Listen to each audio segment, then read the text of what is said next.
Hi, everybody. Welcome back to episode 4 of Sports Drive. I am your host, Ian, along with my co-host, Tanner. Tanner, how are we doing this morning? Well, I mean, Vikings are on 2, but the Twins are first place in the division, so not bad. Yeah, and the way that the Twins have been doing it, man, um, it's been that home run ball, just like it was last year. We had 2 from Cave last night and 1 from Rosario. I don't know. I really like the robe that they have now, their little rally robe. Yep. Every time somebody hits a home run, and I love how it's got Cruz's last name on the back of it. So Yeah. Really, they've been doing it behind the home run ball, and then they're pitching recently of Barrios, Maeda, and Pineda, which those 3 have been fantastic lately, and it's really helped. I got to tell you what, man, that Kenta Maeda trade is really making our front office look smart. Oh, I know. It sucks that we won't know what Gratterall turns into as a Twin, obviously, but I think in the end this trade was the smart thing. Well, and we still have Maeda for what, another 3 years? He's still got 3 years left on his deal, doesn't he? I believe so, yeah. And the way he's pitching, man, I feel pretty optimistic about the Twins' chances this year in the playoffs. So Yeah, I do too. I think with their starting 9 plus their pitching, and then they still have Cave, Adrianza, Marwin Gonzalez, and Ryan Jeffers who can come off the bench, and they can all make impacts. I mean, Ryan Jeffers came out of nowhere, gets called up, comes in, does his job, hits extremely well. Like, the kid's showing up. well, and I don't know if you noticed, but Baldelli has paired him up with Maeda. So every time Maeda pitches, you got Jeffers behind the plate. Yeah. And he seems to be a really good battery mate for Maeda. So playoffs starting next week, man. We got one more with Detroit tonight, then we got a 3-game series with the Reds. Yep.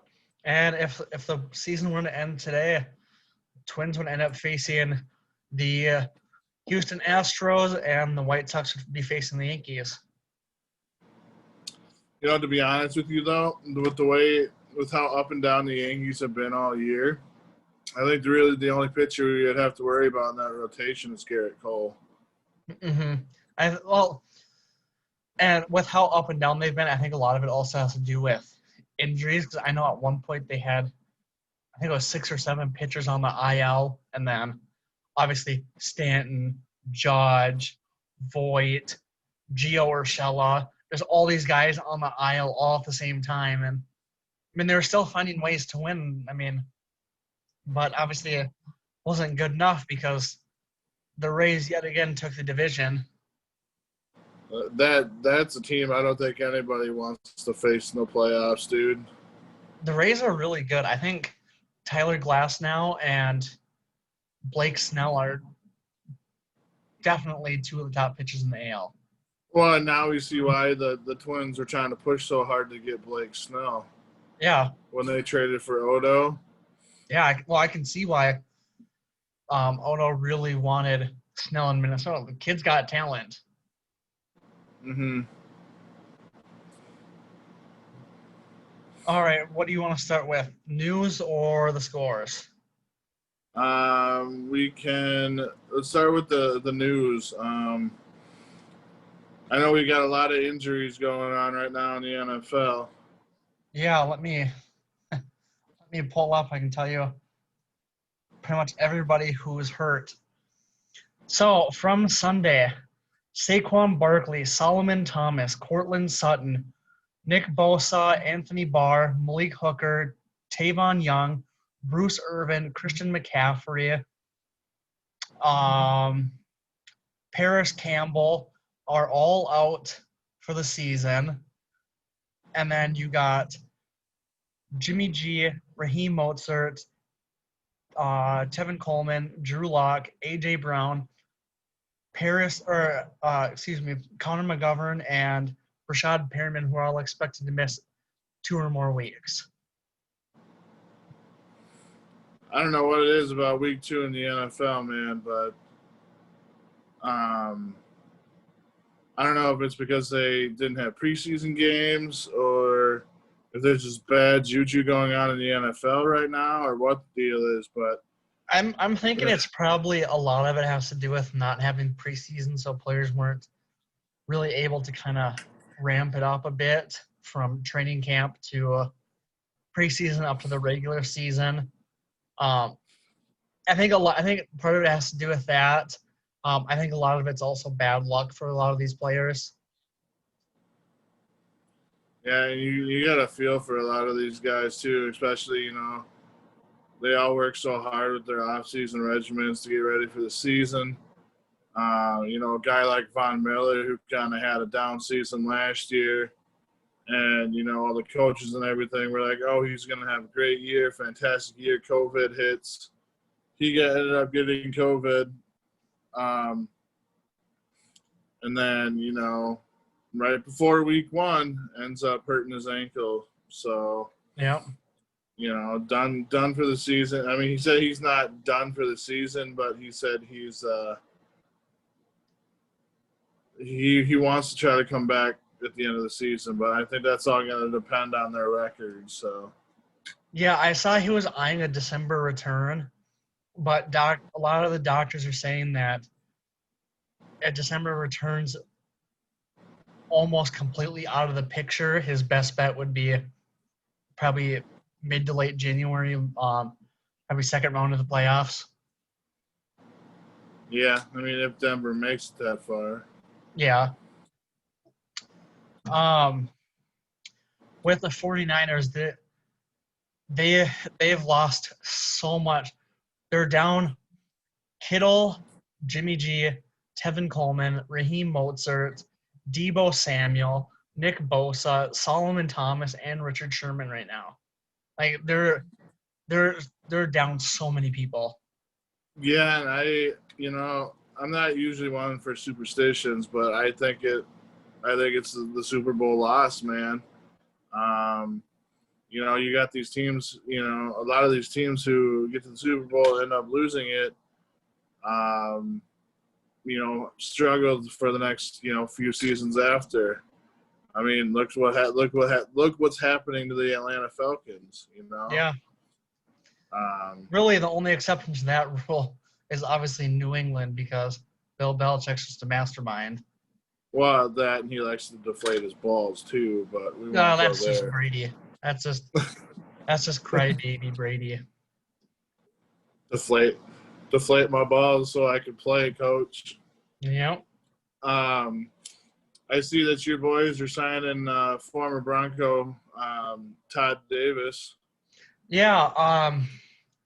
148 tackles last year. He played with Denver. Led the team. Obviously, you're gonna have a little more insight on it than I will. Yeah. You guys are getting a heck of a player. He's really good in the pass game. He can be that plug and play guy that you guys need. He can come in and cover tight ends, cover running backs out of the backfield. He's quick. He's elusive. Great tackler. Great leader. He's a great guy to have in the locker room. So you guys are very lucky here in Minnesota to be able to sign him. And I was very upset with Denver when they got rid of him because he's a leader on and off the field, and he's a heck of a guy. So yeah, we're lucky to get him, but he's not very lucky that he ends up with such a shitty ass team this year. Could have any other year. I think he makes a good impact. This year, I think he'll still make an impact, but I don't think it'll be as big of an impact as it probably could be, just because the Vikings still have so many glaring holes. Yeah, but you got a guy like I said with Todd Davis who can come in and um, put pressure on the quarterback when you guys need it. You guys are getting Daniil Hunter back at some point. You guys do have um, the guy Unique Unique Ngakoue. Ngakwe. You Yep. know, it's all about you guys' secondary and how they can step up and can play. I'm seeing. And I don't know if you've seen this on the sidelines, but right now I'm seeing a lot of disconnect between Mike Zimmer and some of his defensive players. Yeah, I think a lot of it is stemming from frustration of these guys not playing up to their potential. Obviously, Hughes and Holton Hill haven't looked good. Cameron Dancer, the one game he played, he looked really good. Obviously, he gave up a lot of catches, but that's just Rodgers being Rodgers. He was in really good position. I think it's tough when you literally have no veteran experience in your corner room, and your oldest corner is 25 or 26 years old. Right, and and that's just more incentive for Harrison Smith to step up and play the role of leader in that defensive backfield. And right now, I don't know if what his deal is, but I don't know if he was if he's just tired because the offense isn't doing anything. And I'm not okay. So everybody knows that I'm a Broncos fan. Yeah. I'm not taking shots at you guys' quarterback, but I don't think Kirk Cousins is the guy for you guys. No. The guy is having probably statistically through 2 games right now in the NFL, he's having two of his worst. He had 2 of his worst games in the NFL of his NFL career, the last 2 games. And like I was telling my coworker at work last night, he's missing Stephon Diggs. Oh yeah. He doesn't have a guy who can take the top off the defense anymore. You can't continue to force the ball into Adam Thielen every play. Well, the thing with Cousins is he needs near perfect conditions in order for him to succeed, and right now he doesn't have that. Tackles playing good. Brian O'Neill's last I saw, he was the number 10 ranked tackle in the NFL currently. Reef had a really nice bounce back year so far. Bradbury's been extremely well at center, but the guard play has just been absolutely atrocious, and it doesn't help when guys like DeForest Buckner are literally throwing our linemen to the side. Yeah, that's true. And you guys are also having a lot of issues with drop passes. Yeah. I could count like 3 or 4 drop passes on Sunday alone, so. And I want to go over those Cousins interceptions quick. That one where he was throwing it to Olabisi Johnson, and yes, that hit Olabisi in the hands. And yes, I know they say the rule is if it hits you in the hands, you should catch it. That throw was behind him. Now, no matter where Cousins puts it, that's not going to be a catch. It's either going to be picked off, or if he leads Olabisi, he's going to be leading him over the middle. And I think it was Anthony Walker Jr. was waiting to just destroy Olabisi Johnson the moment he caught the ball. Yeah. You guys got another test coming up this Sunday. I don't know how you guys are going to stop Derrick Henry this week, but I'm really tempted to start Corey Davis this week against you guys because of how atrocious your guys' secondary is. Oh my God, I am not looking forward to Sunday. I have a feeling Derrick Henry's just gonna absolutely destroy that defense. Really, the only way they're gonna be able to stop him is they're gonna have to heavy commit to the run. All four linemen committed to the run, plus a linebacker at all times. You literally are gonna have to sell out to stop Henry, because right now, with the way that run defense has looked, Henry's going to be going for like 300 yards. Um, I want to switch gears and talk about Denver right now. Denver reportedly has signed Blake Bortles. Do you know if Blake Bortles is still on Jacksonville's books? No, he's not. I think he was drafted. Let me look what year he was drafted. I want to say it was 2015. And there's a chance I'm wrong. No, he was drafted 2014. So yeah, he's definitely off their books. He was on the Rams book for a year, but now he's yours. I don't even know if there's any guaranteed money besides like the vet minimum for him. I think I think once he learns the playbook more, I think he's gonna end up being the starter until Drew Lock gets back. I don't see Jeff Driscoll being much of an answer as a backup quarterback, whereas Bortles, I can see being an answer at backup. Lots of experience at quarterback in the NFL. Obviously not the best quarterback, but I mean, you can't really pick and choose what you get. Yeah. My thought is about Blake Bortles. Yeah, I do agree he'll be the starter. But if things are looking up and things are, they're winning games with Blake Bortles behind center or under center, I don't see them making a switch back to Lock this year. Yeah, I think at that point they'd give Locke more time to learn and develop behind Bortles. To heal that AC joint, because that's the biggest thing. Yep. And I mean, it's Pat Shurmur's offense. I mean, look what Pat Shurmur did here in Minnesota when he had Case Keenum at quarterback.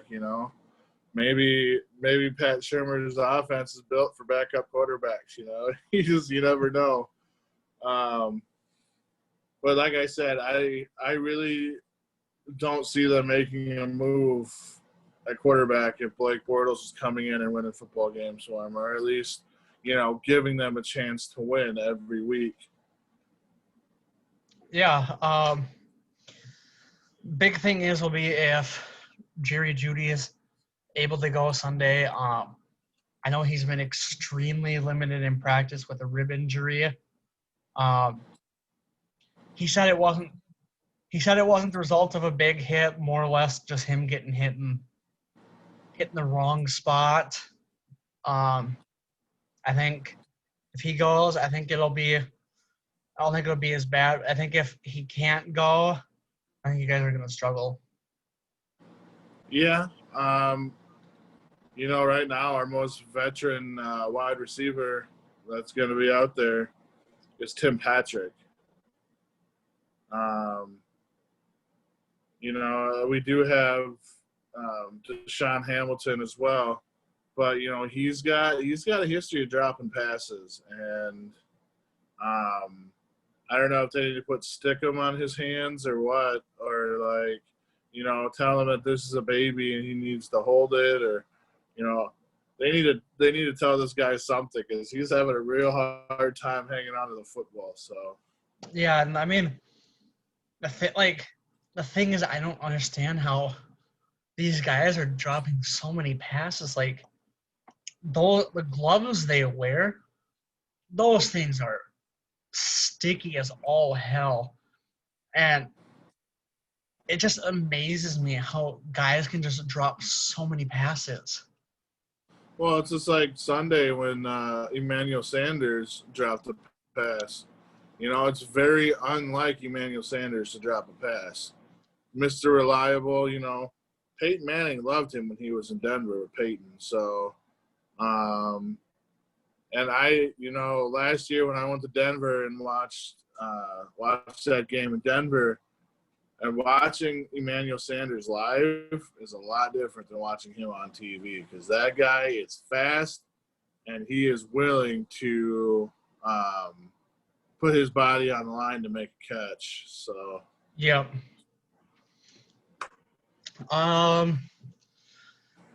Moving on to other NFL news.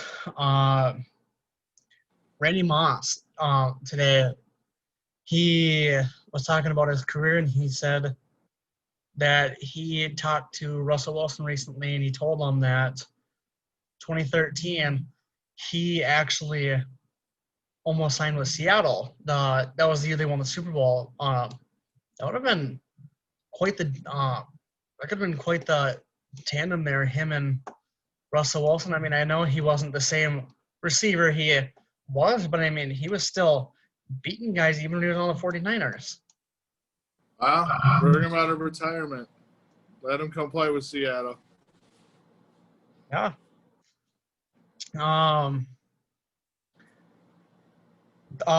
Sunday, Tyrod Taylor was scheduled to play. Moments before kickoff, he went out for the coin toss. Came back, said he wasn't feeling well. Late scratch. He ended up leaving some point in the first quarter and was taken to the hospital because he was having trouble breathing. It was found that he was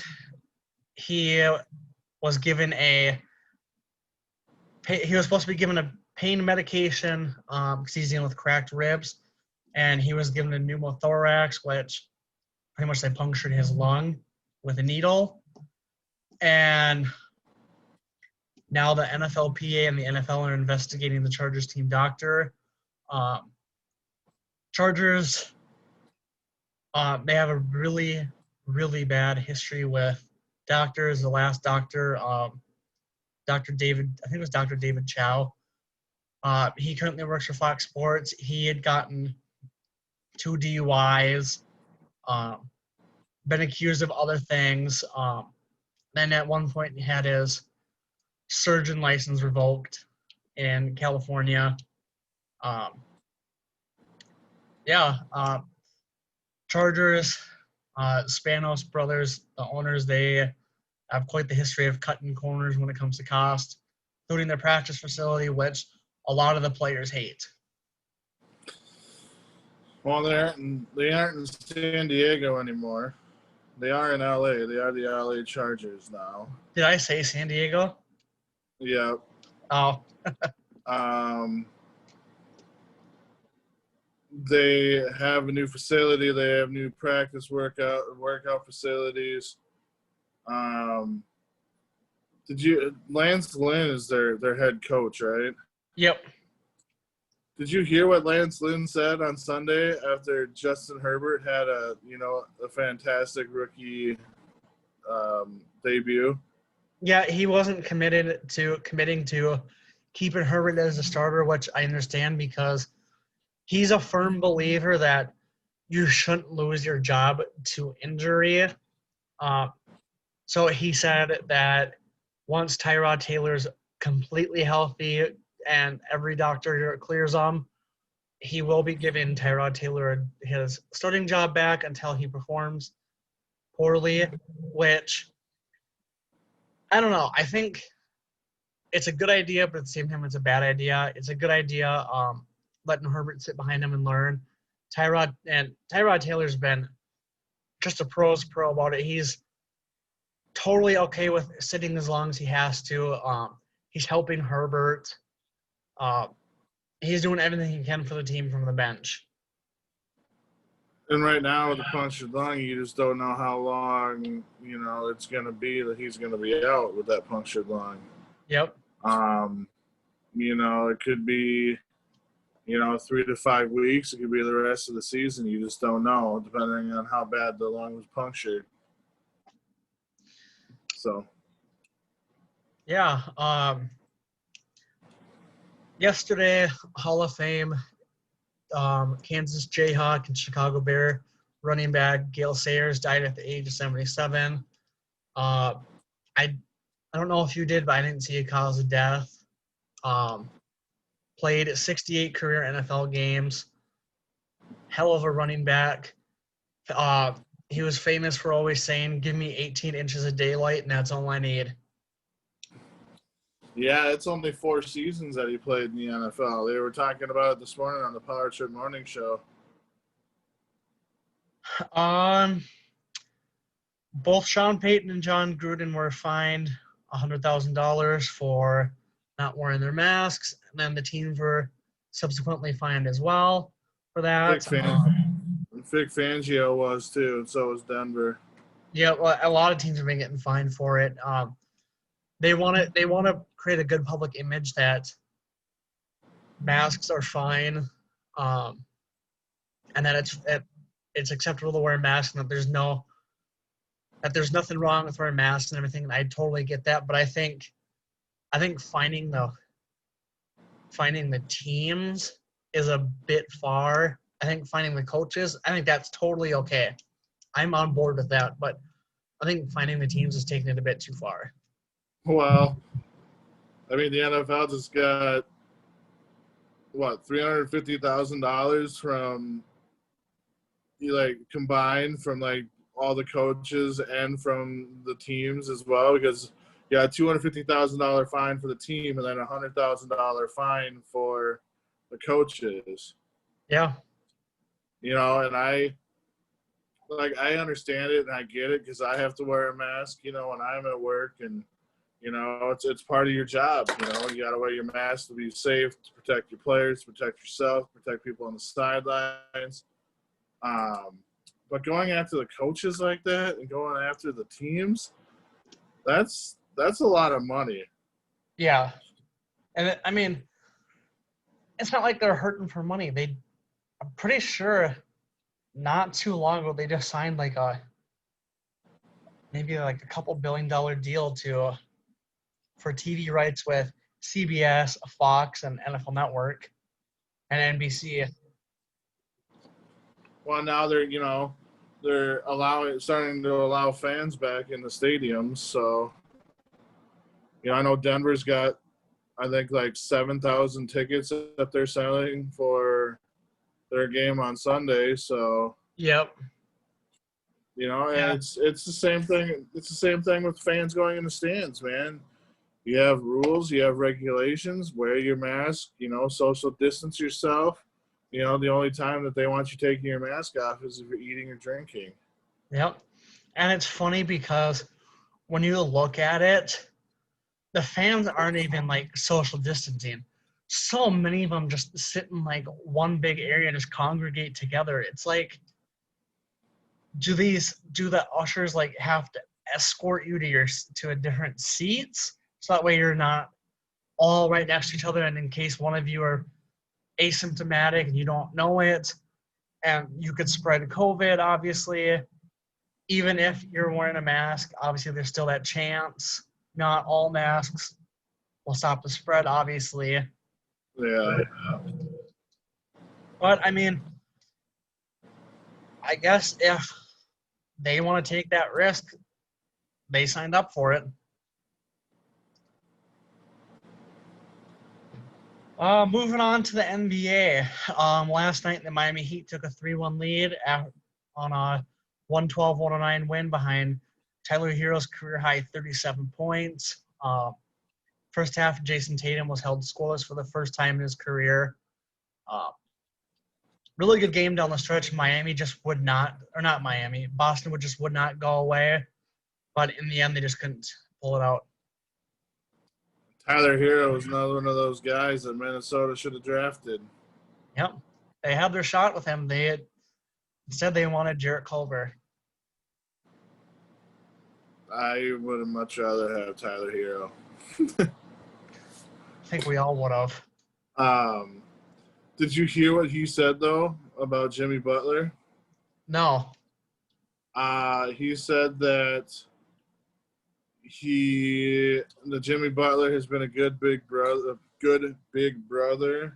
and that he is putting Jimmy Butler ahead of himself and wants to get to the NBA Finals for Jimmy Butler. So Yeah, I everything I've heard about Jimmy Butler from everybody is literally, I've never heard anybody except for probably Wolves players say anything bad about Jimmy Butler. And I think the problem with the Wolves is Wiggins and Towns were way too soft. And Jimmy Butler is brash and he's not going to sugarcoat anything. If you suck, he will tell you you suck. I mean, he literally beat the starters with the third string players and he bullied Towns in the post while telling Towns exactly what he was going to do. that's just, and that's all a mind game. Jimmy Butler, he's always been a hard worker at, wherever he's gone in his career, whatever he's done in his career. And for Minnesota to not buy into what he was putting down, not very smart. It's led us to the first pick in the draft, and it has led us to D'Angelo Russell. But how long is D'Angelo Russell going to be happy in Minnesota with a patty cake of a big man in Karl Anthony Towns? Yeah, I think having Niles Reed and James Johnson here, I think that's going to help Towns out. Big tough guys who can bully in the post if needed. I think that'll help. I think they just need to get better coaching. I love Ryan Saunders. Don't get me wrong, but I just don't think he's the right coach. Yeah, and I think we talked about that in episode 3. Yep. Like you said, I have all the love and all the respect for Ryan Saunders. He's not the guy. You got to go get a guy like Mark Jackson, or you got to go get a guy like, one of the Van Gundys who will come in and, not sugarcoat things and not be soft. It's got to be harsh and brass with Karl Anthony Towns. Yep. Look at Stan Van Gundy when he had Dwight Howard in Orlando. Dwight Howard was an all-star for how many consecutive years because Stan Van Gundy.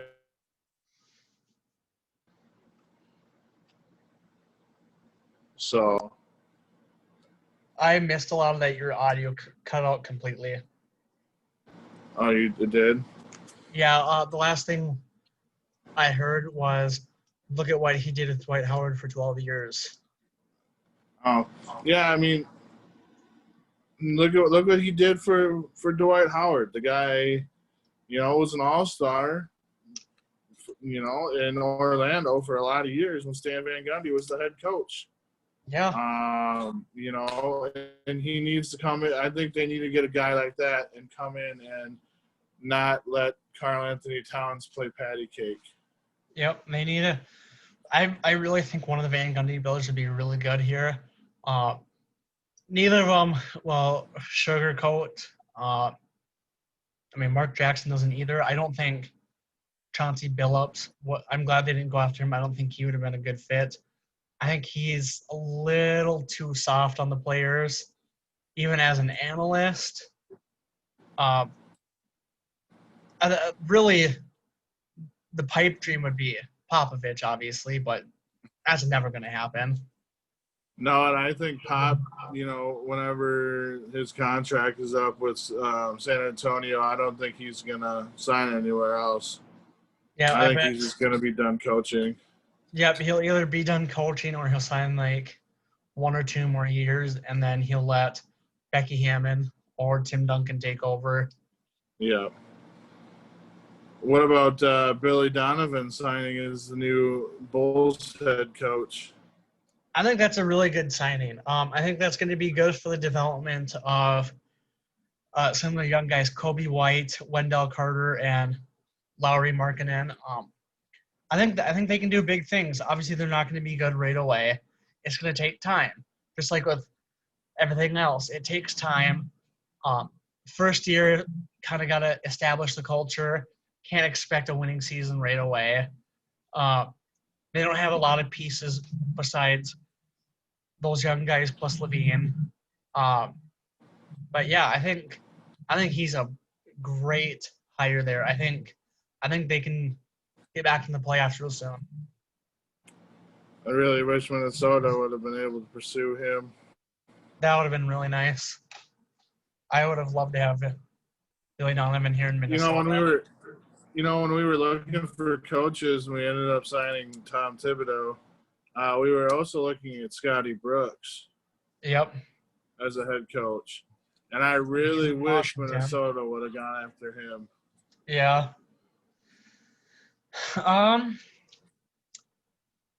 Let's see.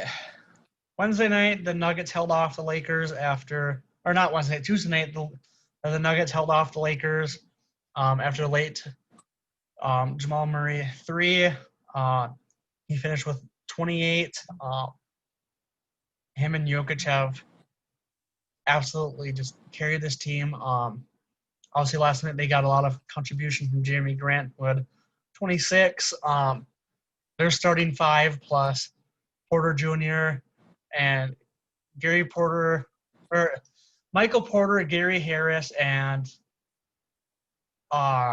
Torrey Craig. I think they have a solid rotation there. I don't know if they're going to make the finals. If they did, that would be really cool. I think that would be really fun to watch. Yeah, and they're not going to go away as easy as everybody's saying that, LA is going to, beat them in 5 games. Well, how well has that worked out? I think this is going to be a 7-game series, and I think it's going to come down to the wire in 7 games. I'd love to see Denver go down 3-1, win 3 straight, and then just make the finals. That would be just incredible. They managed to do that again. 3 series in a row coming back there from 3-1. If they got swept in the finals, then nobody would even blame them. 21 games even before the finals would be just absurd.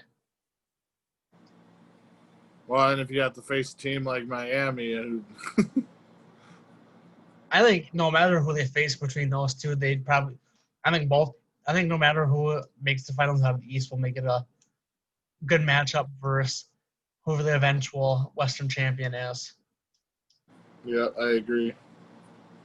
Moving on. If the 76ers hire Mike D'Antoni, there's a belief around the league that they're going to be willing to trade a lot of their pieces. There's talk that it'd probably be a complete rebuild, with Ben Simmons likely being the first one traded. Not surprising. Ben Simmons has been involved in a lot of trade talks. Apparently, earlier this year, there was talks that Cleveland almost traded Kevin Porter Jr. and a couple of things for Ben Simmons, but they ultimately never offered it. And if Cleveland would have done that, they would have been in basketball purgatory yet again. So I think Kevin Porter is going to be the guy who helps get them out of basketball purgatory again. Well, and there's a lot of rumors going around that Minnesota wants to, trade the first pick, and they want to try to get Ben Simmons to Minnesota. I don't want Ben Simmons here. No. I don't. The guy can't score. He would not be a good fit on this team. What the Wolves need is guys who can space the floor, and Ben Simmons can't space the floor. All he is, he's literally a glorified center. He he's a glorified center, but he's not big enough to play center, so I have him at point guard. He can't shoot. He's afraid to take. He's literally like deathly afraid to take threes. He has like what 4 or 5 career made 3-pointers. Like, dude needs to work on that and start hitting shots because clearly he's afraid to take threes. Well, yeah. I mean, I can see, I mean, I wouldn't mind, like Minnesota trading that first round pick for a guy like Joel Embiid and, put Joel Embiid and Karl Anthony Towns next to each other. Because, you'd have your rim protector and Joel Embiid. And that way, Cat can, I guess, hang out at the 3-point line and, dangle his balls or whatever he does out there. But yeah, I don't know. I don't see Simmons as much of a fit for Minnesota. no, I'd rather have, either Bradley Beal or, a guy like Devin Booker. Well, there's talk that they're interested in acquiring Victor Oladipo, who I think he would be the perfect third star to complement them. Great defender, rangy guy. Obviously, he has the hops to block shots. Good rebounder. Really good at everything, pretty much. But the thing is can he stay healthy? I mean, he was healthy for Indiana most of the year. I don't know if he missed games. If he did, I don't think it was very many. Yeah, but he's got a history of injuries. I mean, a lot of guys do, but you can't let the history scare you away. It's just like with the NFL when it comes to scouting, you scout the player, not the helmet. Like with Oregon, they have a history of really bad quarterbacks. That didn't scare the Titans away. It didn't scare the Chargers away. I mean, yeah, Mariota wasn't exactly what he lived up to be, but wasn't bad. Herbert, maybe he's going to be good. Remains to be seen. I suppose. But, if Bradley Beal or Devin Booker doesn't come available, I'm still set on LaMelo Ball coming to Minnesota. I'd rather have him than James Wiseman or the Anthony, whatever that other guy's name is from Georgia. Yeah, Anthony Edwards. Yeah. I think if Golden State lands James Wiseman, they're going to be really scary. Him and Draymond down in the post with Curry and Clay up top, man, that could be really scary for quite a while. Well, and they have Wiggins too. I mean, you got to keep that in mind as well. And when Wiggins got traded to Golden State and he saw, what a winning culture looks like, he flat out said that he's excited to start the season next year with Golden State. So next, Adam Silver said the league won't start until, quote, at least 2021, end quote.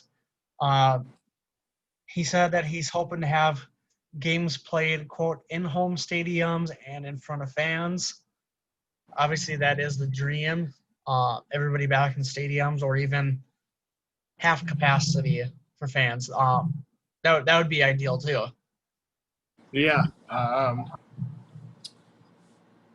It all depends on the disease to go unknown. Goes to be unnamed right now. I mean, with everything that's going on in the world right now, I'm just happy to have sports back. Yeah, I know.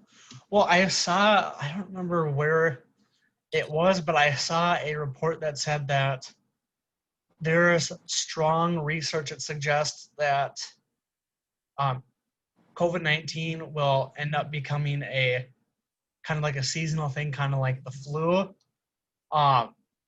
But right now, we don't really have herd immunity, and that's what's that's what we're struggling with. I think once more and more people start getting it, or start building up like immunity, it'll just become like a seasonal thing again. And obviously they'll have the research on it to help uh, vaccines, trying to stop the spread and all that.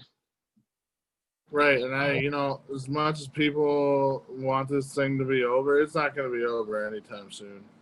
No, it's still climbing like crazy. Like even here in North Dakota, we're at like over a 9% positivity rate every day. When before we were like 200 something cases a day. Now we're closing in almost 500 cases daily. Like it That's just keeps climbing and ridiculous. climbing. That's ridiculous, dude. I have one more NBA thing, but I'm gonna save that till the very end because there's something else I want to talk about with it. Okay. So we're gonna move on to college football. Um, North Texas and Houston have postponed their game. North Texas has a lot of positive cases, and they wouldn't be able to field the full team on Saturday, which that's really concerning that they wouldn't be able to field the full team. Um, Obviously, the hope is everybody there stays healthy, no long-term health issues, everything's fine, just like with everybody. The only thing I'm going to say is Red State. That's all I'm going to say. Former Georgia defensive back Otis Reese alleges he experienced racism at Georgia, and that Coach Kirby Smart was kind of, I guess he was kind of like, what was the word he used? Like trying to tempt him or guilt trip him with his commitment to Ole Miss. Which if this is true, this is just ridiculous. Why is he even a head coach and why is this just now coming out? If he's truly racist, why haven't more players come out? I'm not trying to discredit Reese at all. I'm just saying, like, if he's truly a racist, more players should have spoke up. Yeah, but with the state of the world and the state of everything that's going on, white, as much as I hate to say this, white people are more susceptible of getting away with things than if you're African American or Mexican or Asian. And to be honest with you, who would believe a college kid over an adult? It's the same thing with Iowa. It was either AJ Epinesa or Tristan Wirfs. Shortly after the draft, they'd come out and said that Brian Ferentz, he'd been, one of them was who the player was. He was walking to the middle of winter, walking into a place, and he had a ski mask on because it was cold and protecting his face. And his coach saw him and said, "What are you doing? You're gonna go rob that store?" He'd made other racist comments, and apparently the strength coach had made derogatory comments, asking players if they're retarded, because like if they don't have A's, he'd be asking players if they're retarded, things like that, which that's not okay. That's just, I don't know, that's just terrible. Yeah, there's a lot of sad that's going on right now, and I believe with all the social injustice stuff that's going on right now, we're gonna hear a lot more of this kind of thing going on now with these college coaches and stuff. So Yep. Moving on to the MLB. The Rays clinched the AL East last night with their win. Padres pitcher Mike Clevenger could miss the entire postseason with his bicep injury. He's having an MRI today. The Minnesota Twins named Kenta Maeda the starting pitcher for their first postseason game this year. And Baldelli was quoted saying that he's resting Nelson Cruz so he can get him 100% healthy for the playoffs. No Nixon bumps or anything. He wants his guys 100%. Well, and Kenta Maeda has deserved that starting spot in the playoffs. I mean, look what he's done in his starts this year. Yeah. I think his ERA is what 2.40 or something like that. Something like that. I know he's pitched lights out this year. Yeah, and from what I've seen, for at least the first series in the playoffs,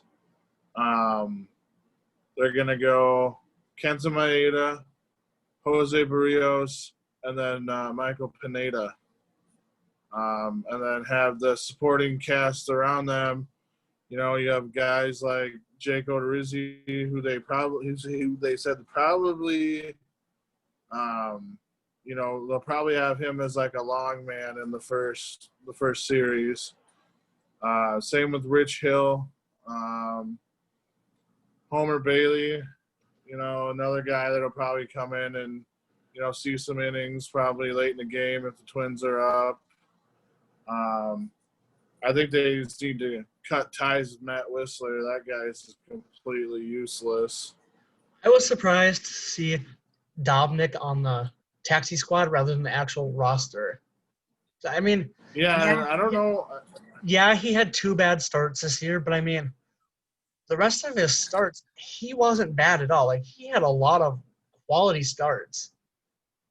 Yeah, and I don't know why he's still on that taxi squad. I mean, it makes sense. I think they're saving him for the playoffs, obviously. I think he'll be kind of an emergency guy. Obviously, he has playoff experience. Pitched against the Yankees last year when the whole story about him when he came in was about how he's an Uber driver and how he has a 5-star rating, which is actually really funny that that's the thing he's most proud of rather than being an MLB pitcher. Well, yeah, and then, with the Yankees making fun of him about it last year, I really wish he would have beat the Yankees last year. Oh, I wish we would face the Yankees this year and he'd come in and just, throw, 6, 7 shutout innings. Twins win. After the game, he says something about the Yankees mentioning his Uber rating. 5-star this. Moving on to college basketball. Texas State basketball head coach Danny Casper has resigned after an investigation into racist comments he made. He finishes with a record of 119 and 109 as the head coach at Texas State. Former point guard Jalen Shedd said in a tweet, Casper suggested he would have an international player deported, made racist comments toward black players, and even said the members of the team would run faster if, quote, a brown man with a turban and an AK-47, end quote, came into the gym. Let's see. Their athletic director said, quote, I personally find these allegations deeply troubling. I and the entire Department of Athletics staff take the concerns expressed by our former student athletes very seriously. At my request, the university has launched a formal investigation through the Office of Equal Opportunity and Title IX. It is our top priority to fully cooperate with the investigation, end quote. I just don't get it, man. It's 2020. Well, even if it didn't happen in 2020, we're decades removed from the civil rights movement. Black people have had rights for a long time now. Like, and threatening to deport international players and pretty much saying that brown men with turban will come and shoot you, that will make them run fast, is completely out of line. Well, and yeah, I mean, it is 2020. You know, you don't know when these comments were said, but that doesn't matter. I mean, we're all on this earth together. We're all here. You know, we should be able to unite together. It shouldn't matter what the color of your skin is. And for these kids who are recruited by these schools and recruited by these coaches, and to come in and be treated like that is so disrespectful. Yeah, it's absolutely terrible. The last story I wanted to get to, NBA coaches, players, Michelle Roberts with the NFL or the NBA PA, Adam Silver, ESPN report, all these people everywhere. They've all been talking about the decision from the grand jury on the indictment of the officer involved in the Breonna Taylor case, where they did a no-knock warrant. Her and her boyfriend were home at the time, and her boyfriend got up and fired his weapon at them, at the police, because he thought somebody was breaking into their home. And because Kentucky is a stand your ground state, even if he was alive, I think he's alive. I don't know for sure. No matter what, he can't be charged, because since it's a stand your ground state and you're allowed to shoot in your home. She was shot 7 times, and she died.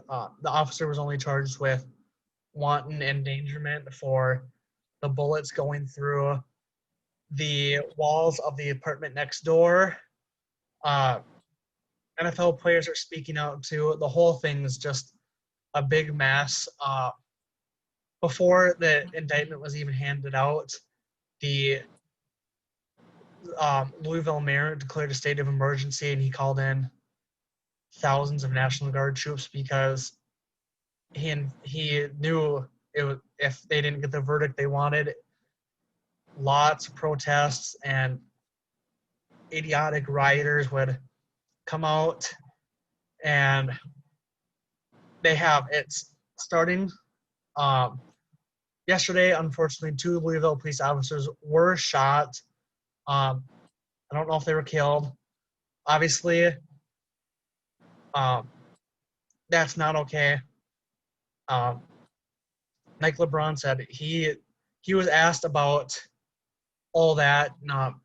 He said he doesn't condone violence. Never in his life has he condoned violence or told anybody to be violent. He's only told people to go out and protest. And really, with all this, I just want to say it: get out there and vote. If you're not registered, register, vote like your life depends on it.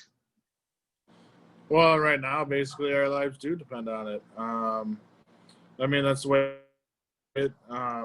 Yeah, get out and vote. You know, you can do mail-in voting. Vote early. If you have the chance to do mail-in voting or what's that other one? It's The absentee ballots. if you have a chance to do an absentee ballot, do it. Get your vote in. Hashtag time for a change. Our country needs it. This country right now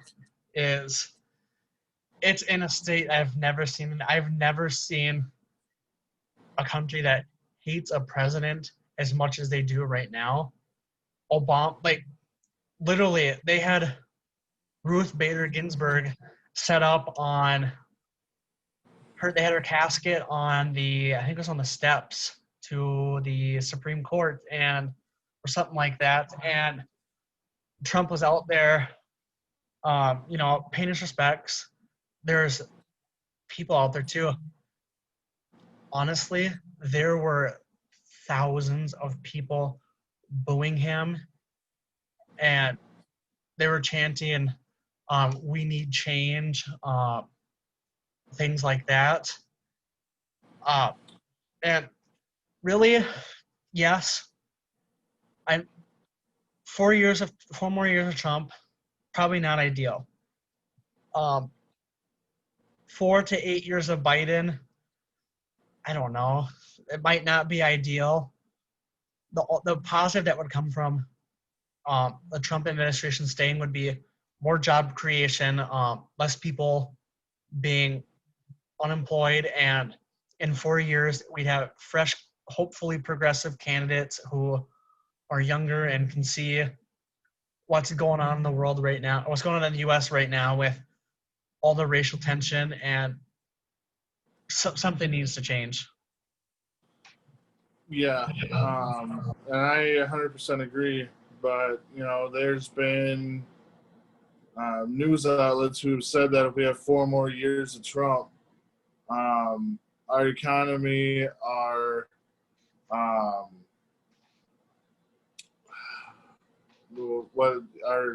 basically our world's going to collapse underneath of itself.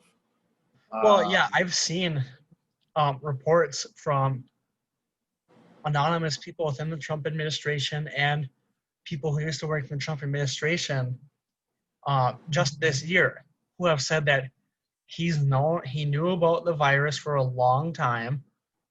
He never acted upon it because he doesn't give a shit. People who support him don't care at all what happens.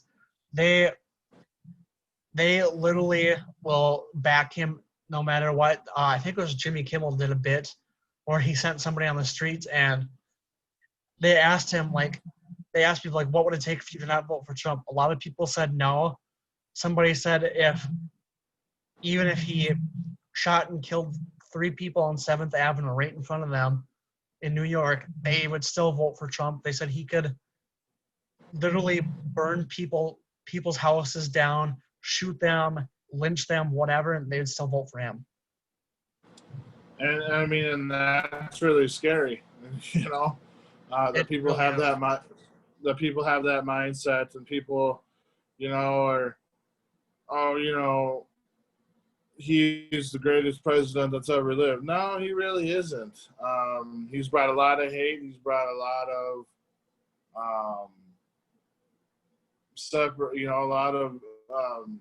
he's separated this country, and it's very disgusting. Like I said, it's hashtag time for a change. This country needs it. So yeah. If you're not registered, if anybody out there is not registered to vote, you can visit nationalvoterregistrationday.org. You can check your status. If you're unsure, you can register to vote. Obviously, National Voter Registration Day was just this past Tuesday. Again, get out there and vote, people. Our country is depending on it. Yeah. I think that's going to wrap up our show today. Remember, everybody, to like, share, subscribe. Tanner and I put a lot of effort into these shows. Just help us grow, help us, continue to do what we love to do, and that's talk about sports. Yep, and I'll put a link to the website within the description for everybody who wants to visit the website and register to vote. Obviously, we share our political beliefs, but with the whole Breonna Taylor thing, some things are bigger than sports, and that's definitely a case of something that's bigger than sports. Yeah, and we also, Tanner and I also before the show talked about starting a new series here in November And December, when we talk more details about that, we'll let you guys know. But like I said, like, share, subscribe. Tanner, thank you for everything that you do for the show. Thanks for editing videos. And that'll do it for us. All right. Have a good day.